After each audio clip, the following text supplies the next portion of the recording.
why are the Nets shamed into not tanking and everyone else is just cool with tanking? Is it the New York media? Yeah, I mean, that's a great question. I mean, when I covered the team, I always felt like there was this perception. Gets it off in time. And it's golly, baby! Big time Nets win! The only Net fans you know? The only Nets fans you know? Man. I mean, come on, man. Or are these guys? Welcome back to Only Net Fans You Know podcast. I'm Peter. Welcome to episode number 96/99.5. Our guest today spent almost a decade covering the Nets through some of the franchise's most important moments, leading him to write his own book, The 5-Year Plan, The Nets' Tumultuous Journey from New Jersey to Brooklyn. During his time covering the team, he's seen the Nets rebuild in several different reincarnations, making him the perfect guest for this episode. Welcome to the show, Greg Hrinya. What's going on, bro? Nothing much. Thanks so much for having me. I always enjoy talking basketball, so good to be on with you again. Okay, I got to do a little explaining to do over here. Me and Greg recorded an episode a while back. I had to scratch it. We're here now. Next episode is number 100. So we're just going to keep it the way it is over here. We got a lot to make up from last episode. Last time we talked was before the trade deadline. A lot of talk about who's going where. Nets do absolutely nothing. And all hell is broken loose out of nowhere. What is going on? I wish I had a good answer for you, although I'm not sure that management or anybody in the team has a good answer for you besides the players and the coach. So, I mean, as I said last time, I'll never fault a player or a coach. I mean, for winning games, that's their job. It's not, as I've said, it's not Keon Johnson's job to worry about getting a better player in here to replace him. So, I mean, this is squarely a front office thing. I mean, since we talked last, I mean, we weren't that far removed from them losing games to Utah and sitting a whole bunch of guys. And now we're in a situation where they pretty much start 3 vets a night. They're starting Russell, they're starting Cam Johnson, who's been in the league a while. Claxton's been in the league 6 years. So, I mean, it's not really the rookie team that you would have expected to see. It's funny, when Sean Marks had his press conference before the year, he said that this was going to be like an evaluation year to see who was going to be part of the core going forward. And I guess maybe that's been somewhat of a case for Zaire Williams and Keon Johnson. I don't know if they're envisioned as end of the bench, rotational depth players. But I would have expected to see more Whitehead. And I think if they were winning games with Whitehead and Clowney and Cam Thomas, you might shrug your shoulders and say, okay, that's fine, because at least those guys might be part of something. But when you're winning games with journeymen, it's hard for the fans to get behind that. And again, it's not everybody, but I mean, as far as my chosen route of team building, it would be to try and get as much good young talent on the team as possible. And that would be A, finding out what you have in house, and B, positioning yourself in the draft to find as many good players as possible. Especially considering that you just made that big deal with Houston, giving up a great amount of assets to get back your pick this year. So you overpay to get your pick this year, and then you don't wind up tanking. The strategy, it doesn't make sense at all. It's maddening, but it leads me to believe, if I had to take a wild guess, I guess go through a logic tree over here and think, why would I not tank in a year where the picks are supposed to be really good? You have a team that's capable of tanking and being a bottom 5 team, but it's like we choose not to. So that, if I had to take a guess, I would guess that there is someone in the league, I don't know if it's a younger player, an older star, whoever gave the Nets a little bit of a wink, either through a player agent or someone, some way, carrier pigeon. I don't know. That's the only thing that would make sense to me on some level. And it's funny because it kind of reminds me of a book you wrote about the Nets. Theory behind the book is that Mikhail Prokhorov wanted to win a championship in 5 years, and so he was going to try and make win now moves that were short-sighted, with the expectation that, okay, we don't care about picks, basically what the Phoenix Suns did. It's a whole kind of thing. We don't care about picks. We just want to get the biggest name players in here. We want talent, and that's going to help us win a title. you saw what happened with the Nets. You saw what's happening with the Suns. I mean, it's basically that kind of theory behind team building doesn't work. And I mean, you can go back the last 25 years and look at all the teams that have won championships. And I mean, you just don't really see that working. And, you know, I've thought about this question a lot, and people probably say like, oh, well, look at the Knicks, you know, that they've traded for every one of the guys on their roster. And it's like, yeah, that's true, but they're not going to win anything. So, I mean, like, yeah, they're a good, solid team, but they're not going to win a title. So, I mean, like, you know, the goal should be winning titles, at least in my opinion. And that's kind of the theory behind the book. It's like, what's the most sustainable way of having success? And, you know, in my opinion, it's going the Boston route, the OKC route. I mean, you can go chapter and verse teams up and down down the league. It's like drafting your players, and if you draft a good player, you've got control over him for 8 years. So I mean, like, you know, you draft Tatum, you draft Brown, you have them for a long time. You know, if you make a short-sighted trade for a guy who's in his early to mid 30s. I mean, like, that's why it never made sense. The Nets were rumored as like a Damian Lillard destination. And like, they made a good move by not going after him, because it's like, why would you go out and get a guy who's about to be 33 years old and basically shrink your window and just delay rebuilding? And it seemed like they had like the perfect runway for rebuilding this year.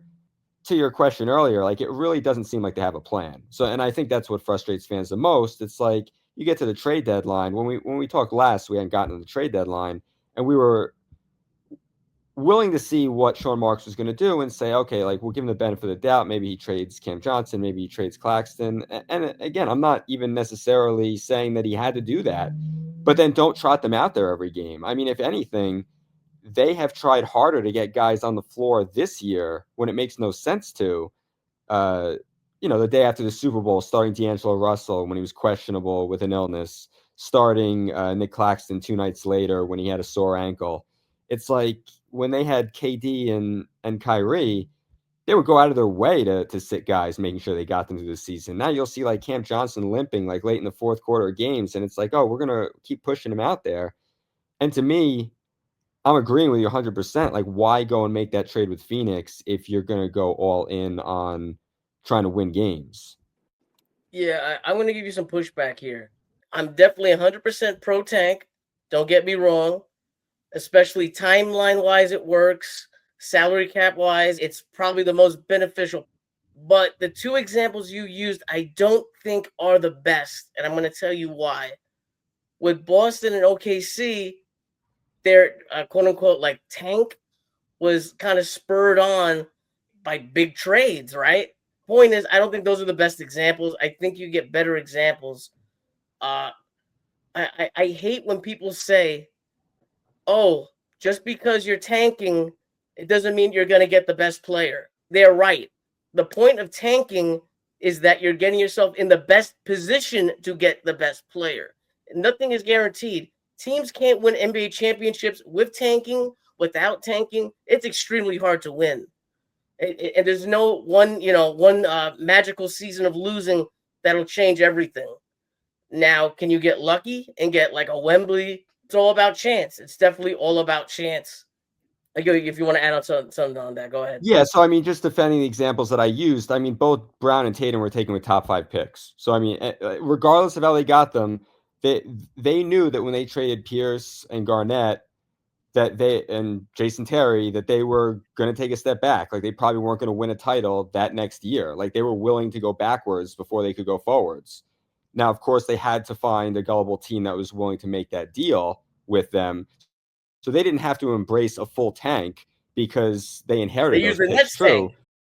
True. But I mean, they still were making those picks. They still built their team through the draft. They didn't try and short circuit a rebuild. They basically, you know, they were adding Hayward and Kyrie onto the 2 players that they drafted highly. And then when you look at OKC, I mean, they've been drafting forever. Now, I mean, I look at it and say, okay, they tanked when they got Chet Holmgren. Like, can OKC win a title without Chet Holmgren? And I mean, again, we can go through it. I mean, everyone looks at Cleveland as like, oh, they traded for Donovan Mitchell. That doesn't count. Well, it's like Garland and Evan Mobley were both taken with top 5 picks. So, I mean, the whole point of that, however you want to look at it, is that the best talent in this league typically is going in the top 5 or 6 picks. And I would do whatever I had to do to get those players. And it seems like what they're doing is counterintuitive. Now, then to add on to your point before about do they have some sort of idea that a player wants to come, why not? Even if that's true, let's operate under the assumption that's true. Why not have both? Why not have a top 5 pick and then also have a guy coming, or use that as an asset in the trade? Like, I don't see why a team is going to look at the Nets. Let's say they wind up with a 10th or 11th pick. Like, that's not nearly as enticing as them having the 6th or 7th pick and maybe being able to draft Trey Johnson, whereas you're drafting 11th and maybe you're taking Connor Knippel. Like, that's not as exciting to me. And also, if you had that guarantee, then why make the Phoenix trade? Which, again, to your point before, the Phoenix trade, you're trading double the assets. And like, if you didn't have the foresight to see that old team, like, yes, Devin Booker is still young and in his prime, but KD is going to be 37 when next season starts. Bradley Beal's got an injury history and he's in his 30s, and they have no depth besides that. If you didn't have the foresight to see it, those picks weren't going to be more valuable. Then that's organizational, a miscalculation, malpractice, whatever you want to say.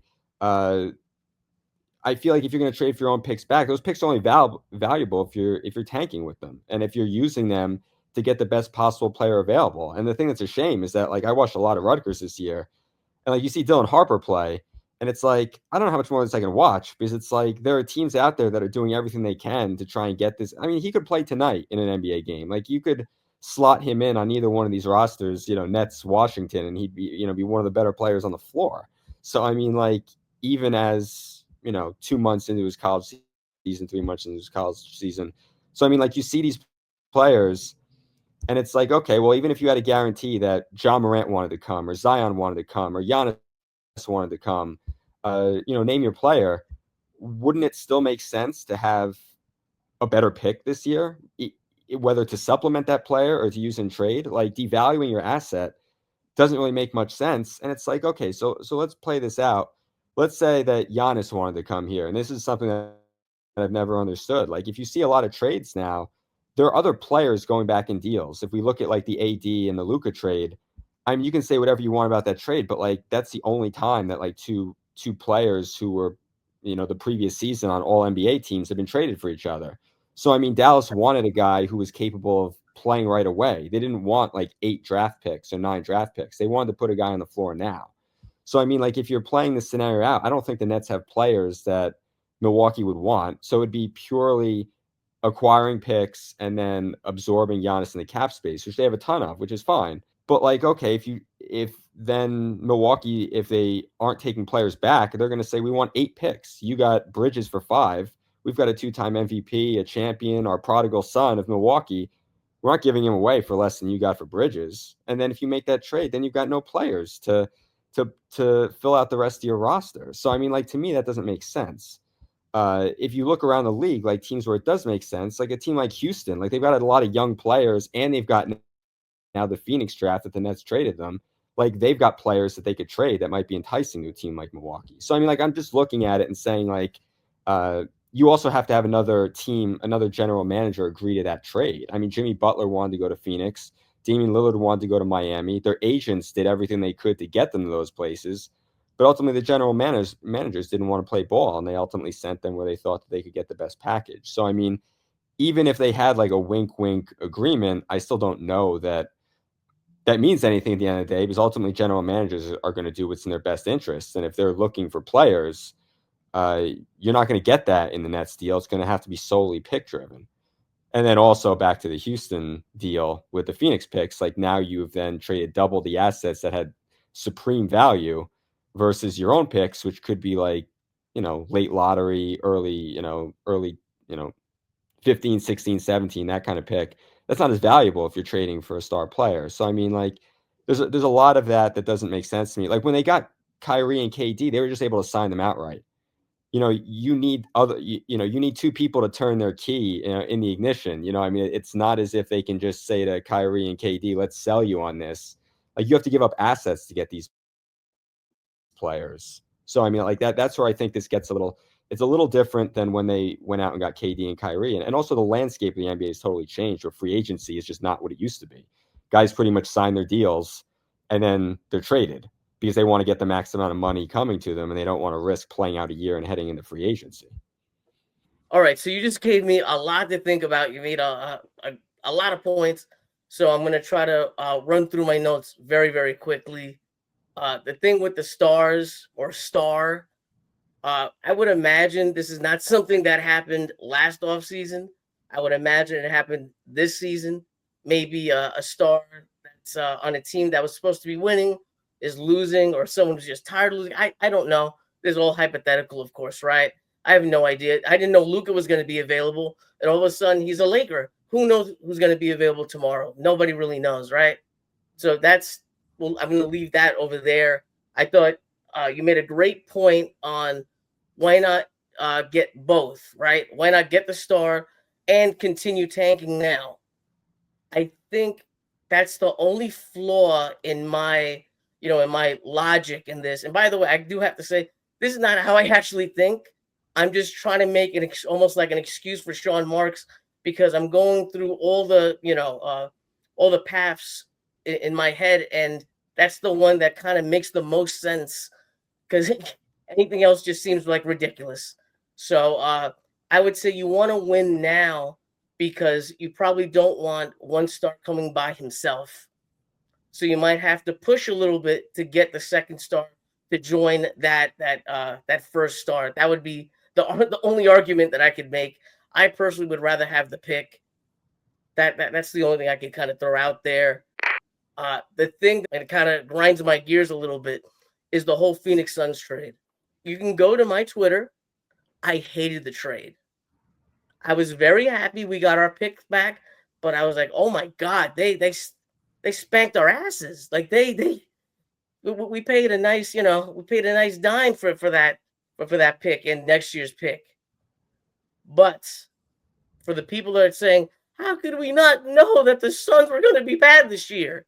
Let's look at the Suns' wins over the last couple of years. This is starting from 2020 to 2021. 51 wins, 64 wins, 45 wins. Last year, 49 wins. They lost in the finals, lost in the semis again, and then last year they lost in the first round. So this is a team that's coming around 50 wins a year, and all of a sudden they just fall off. Yes, the age is like definitely a concern. The contract's definitely a concern. You can't add anything, but imagine them falling into the lottery. I don't know. I think that's a little bit of a push. Yeah, actually, my pushback to that is that I wasn't even talking about the 25 pick. Like, to me, that I didn't expect. I thought that they were going to be good this year. So I mean, like, I expected them to be in the playoffs. Okay. My argument would be the other two picks. Like, I would have imagined that in 27 they would not have been viable. So I mean, like, to me, the pick that you were talking about trading for like another star would have been like the 27, 29 picks, like those picks. To me, it's bad luck that they wound up being this bad. Just like, I'm not going to blame them for trading the Mavericks pick, because, like, again, no one expects the Mavs to trade Luka. So like, that's just bad luck. I'm not blaming like the Nets front office for that. But I would say that like trading the future Phoenix picks 20, down the line, when you would expect, in 27, Durant's going to be like 38, 39 years old. He's going to be 37 before next season starts. So, I mean, like, that's where I would get on them for that. And I would say if you're trading 4 picks for 2, the only way your 2 picks become valuable is if you're tanking. If you're not tanking, then the trade makes no sense, because you're giving up double the assets to pick, 10th or 15th. I mean, again, I know that it's a long way to them getting in the playoffs. But I mean, who knows? Maybe Orlando is in the play-in and they say, look, we'd rather have a couple more ping pong balls. We're going to sit Paolo Banchero and Jalen Suggs, and and then the Nets are going to play hard, and they're going to sneak in. Who knows? Just who knows? You don't know what another team's motivation is going to be come the play-in or down the stretch of the season. So it's hard to predict 100% where they're going to end up. But just to go back to that Phoenix point, I actually thought that it was a good trade if you're tanking. Like I'll put it that way. It's obviously a horrendous trade if you're just gonna like halfway it. If you're gonna like just see how many wins you can get and not take any measures to ensure that the picks are as optimal as they are. Because then in that case, you might as well have just kept the extra picks, knowing that if you're trading for a guy, the 27 Suns pick looks like one of the better picks that's like out on the market today. So that would just be my comment on that. So yeah, so I got to take the L here because I definitely thought you were talking about this year's pick. So I got to take the L over here, and I think we both agree that who would have thought the Suns this year would suck, but in the future that Suns pick is going to be really interesting to look at to see where it goes. Unfortunately, it won't be in our hands. Oh man, this season has really stressed me out because I went from being extremely happy. We have a clear direction, like you said before, and now everything's kind of like fuzzy because are they tanking? Are they not tanking? It certainly looks like they're trying to make the playoffs out of nowhere. What's the plan for the rest of the year? It's funny. I look at the basketball reference projections fairly often, and I think today it was like there was an 83% chance that they were still going to miss the play-in. But I mean, if you look at it, you don't know what the other team's motivation is going to be. The Bulls might look at it and say, hey, we just got a lifeline. We got our pick back for this year in the Levine trade. We have no reason to play anybody. So, like, just because you're looking at their schedule rest of season and their schedule up to this point and say, oh, they're projected to win 32 games and the Nets are projected to win 30. But if the Nets are trying really hard and the Bulls are sitting guys, then what they did the past 50 games or 55 games is totally meaningless. The image that keeps coming through my head is just like that meme that you see online where like, there is no plan. I have no plan, that sort of thing. And it's like prior to the season, it seemed like they had like a very structured, like, okay, we got rid of Bridges. We're going to tank. We're going to trade these guys as soon as we can trade them. And then when they traded Schroeder as soon as they could trade him, I'm like, okay, they are fully committed to this. Great move. And then you trade for Russell. You don't trade any of your guys at the deadline. And then it's like, what exactly is your plan? I think that everyone's got the right to sort of be kind of confused about that.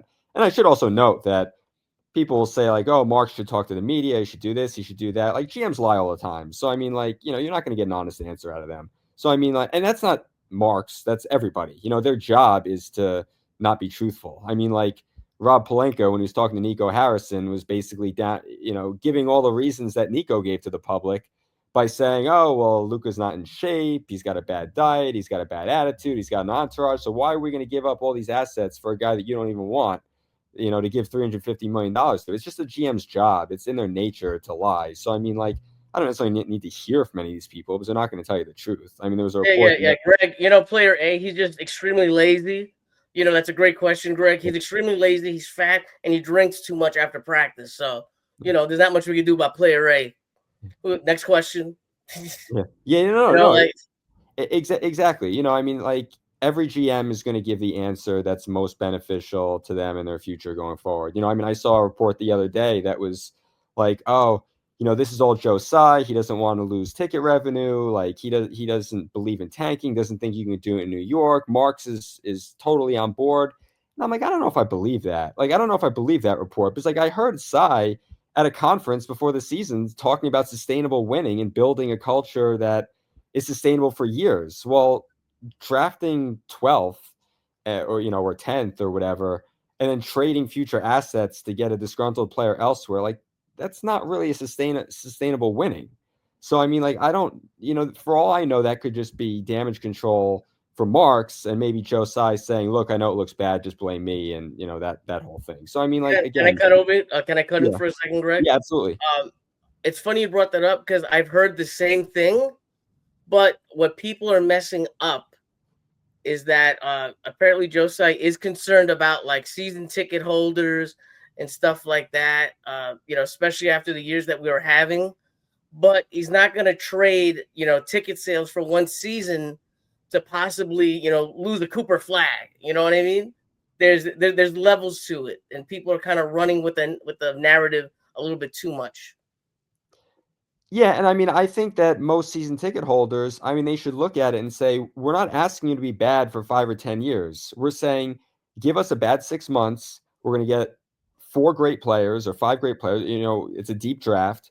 So we're going to restock the cupboard, and you're going to be able to root for this team next year, knowing that there are some guys on this team that are probably going to be future all-stars. So, I mean, I don't think you need commitment from a fan base for like a Philly level, like 3-4 years of just total ineptitude. It's like, just give us 1 year. Next year they might still be bad because they're gonna be playing a lot of young guys, but it's the summer of 26. Like, we'll have 2 star players that we drafted. We could then go out and look at like an Anthony Edwards or somebody like that, or John Morant, or take your player who's like 25, 26 now, and maybe in a couple years is like looking at a sustainable situation. You're not asking people to be bad forever. You're just saying, give me 6 months. And it seems like they did it for like 2.5 months. And we're like, okay, we're tired of this.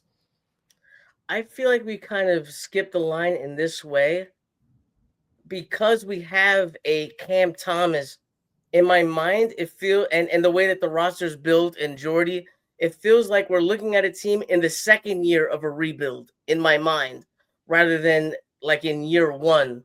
Does that make sense? Do you know what I'm am I explaining myself?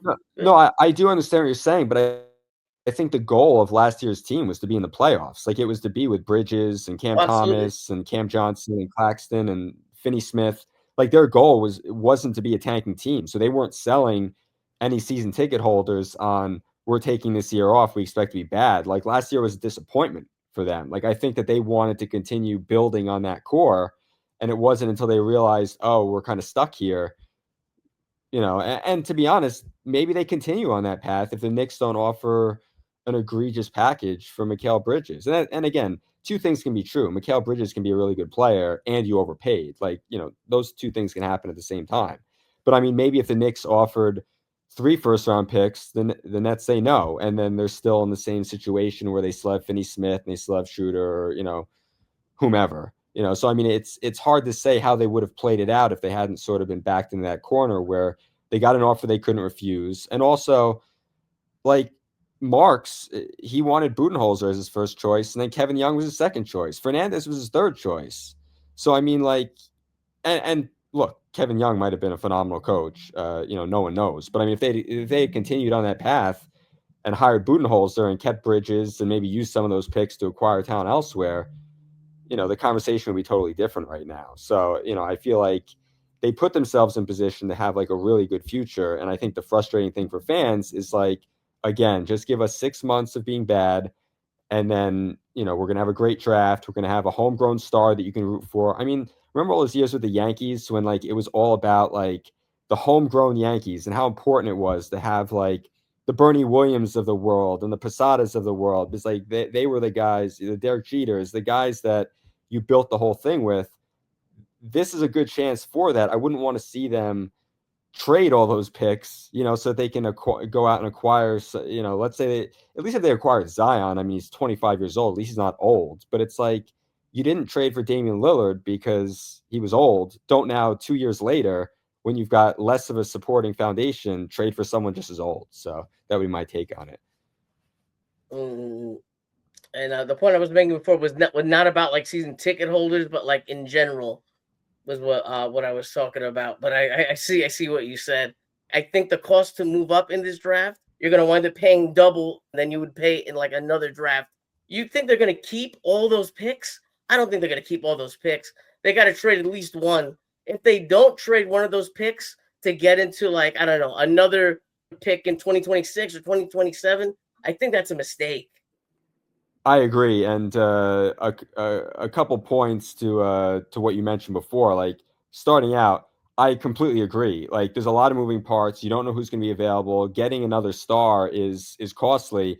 That's why, from my opinion, it's so important to draft your players. It's so important to draft a Dylan Harper, or a Cooper Flagg, or an Ace Bailey, because you can't control what other teams aren't just willingly making Anthony Edwards available, and if they do, it's going to take everything you've got pretty much to get them. So I think that that's that was the one point that I really wanted to make on that. The second point about the draft picks is that I agree from the sense that it wouldn't really make sense to to have 4 or 5 guys on their roster next year fresh, but they could also have like a European stash or two. I mean, they could draft a guy that they keep overseas, or it could be like a Nikola Topic situation with Oklahoma City, where there's a guy who had an injury, or something where somebody falls and you take a guy knowing that maybe he's not playing the first year. So, or like what they did with Whitehead. I mean, he was coming off a serious injury, and they felt like he was a lottery pick when they drafted him. So I mean, but I think the obvious move would be yes to package 1 or 2 of those picks, even if it's to try and target a team that next year might be flirting with the lottery, because next year's a loaded draft too. So I think making 3 picks, 19, 25, 27, I don't know that that's the best use of your assets. But it also depends on where they wind up picking. I mean, which is why I feel like it's so important that they lose a few games, because you don't want to be in a situation where you don't have a chance to draft any of these guys, or not even draft like a Jace Richardson. I mean, like if you sneak into the playoffs because a third of the league is tanking and teams don't want to, would rather take the ping pong balls, you don't want to now be on the outside looking in where you can't draft anybody, of these guys, and you're stuck with Traore out of France, who's again like one of those players that, like I said, with the European stash type of player, maybe that's the type of player that goes like later in the first round who a team is keeping overseas or something like that. But I just can't emphasize enough how important I thought going into the year it was to. I agree 100%. Like you can't guarantee anything, but it's to put yourself in the best position possible. And like people talk about Philadelphia, like, oh, how it failed in Philadelphia. Like, no, they were in the best position possible. They made mistakes. I mean, they took faults. They should have taken Tatum. They traded Jimmy Butler. They should have kept Jimmy Butler and not re-signed Tobias Harris. Like, all you can do is put yourself in the best position possible. And then if you made, and then they made mistakes. But I mean, they couldn't have asked for any more than they got. They got Embiid playing at an all NBA level. They got a bunch of really good players, all-star level players, and then they wound up with a pick that could have been Tatum. So, I mean, like they were in that position, and I think that's what people want from the Nets. Just put yourself in position to get the best player possible and then go from there. So I think, I can see why everyone's frustrated, myself included. Yeah, I think you nailed it right there. Like, man, if we tank for like 2 seasons and we get a all-world player at center who's dominating in most games, you get I don't know how you want to explain Ben Simmons, but he was a superstar, damn near all-star coming out of college with a super freak unique talent. You have that. You wind up getting Jimmy Butler, like you said. That team really could have won a championship. I can't believe that shot from Kawhi on the bouncing in, because that was a Philadelphia championship for sure if that ball doesn't go in. I got to start wrapping things up, so I'm going to give you some rapid fire questions. What do you want to see for the rest of the year? I think I'd want to see development from the young players, even if that means Cam Thomas coming back and playing well, but like playing him alongside a Whitehead, a Clowney when Clowney's finally healthy. If it means alternate, do what Utah has been doing. Like everyone says, like, oh, they've been playing Markkanen. It's like, yeah, but they don't play all their guys every night. So sit Cam Johnson one night, say it's ankle management, and play Claxton, and then vice versa. Start there on Sharp one night, give Claxton the night off, play Johnson, and and then have all the young guys playing. So I mean, I would want to see some of the guys who are playing in Long Island up here playing, to find out what you have at the very least. I mean, Whitehead's been really good, and at times in the G League. I mean, he had 30 the other night, including a game winner. So it's like see what he can do at the NBA level. I mean, that's what Mark said the year was supposed to be about. So I mean, that's what I would want to see. Pick one player to watch to the end of the year. Pick one player to watch. I mean, I'd probably say Luka, just because I'm curious to see how that whole dynamic plays. On the Nets, forget Luka. This is a Nets podcast. Sorry. I'm used to doing NBA in general podcasts. Edit that out if you want. I mean, one player on the Nets. Probably Whitehead. I want to see how Whitehead can play at this level. I mean, he had a game against the Bulls earlier this year where he was great. I know that they lost that game by like 20 or whatever it was, but I mean, it's like this season is supposed to be about evaluation. I want to see a guy being evaluated. I know what D'Lo is. I know what all the rest of the guys are. Maybe not Keon Johnson or those guys, but I know what Claxton is. I know what Cam Johnson is. Like, let me see somebody that I don't know what they are and see what kind of player they are. Okay, so this doesn't have to be a rapid fire question. I probably should have asked you this earlier, but this is something I've been really wanting to ask. Why are the Nets shamed into not tanking and everyone else is just cool with tanking? Is it the New York media? Yeah, I mean, that's a great question. I mean, when I covered the team, I always felt like there was this perception that, like, they couldn't – I don't want to say they couldn't tank, but it's like once they got to Brooklyn, like, they had no problem throwing away those last couple of years in Jersey, like when they went 12-70. That was my first year covering the team. But it's like, I think there's this perception that, like, especially with the Knicks being like a pretty strong team, that, like, they don't want to go to a place where they're embarrassed. Or, I mean, like, this year's a perfect example. Like, they lose the game in overtime to Utah, where the kid from USC, I believe his name is Collier, scores a layup at the buzz. Or no, he hit a shot. I think Sexton might have had the winner. I can't even remember.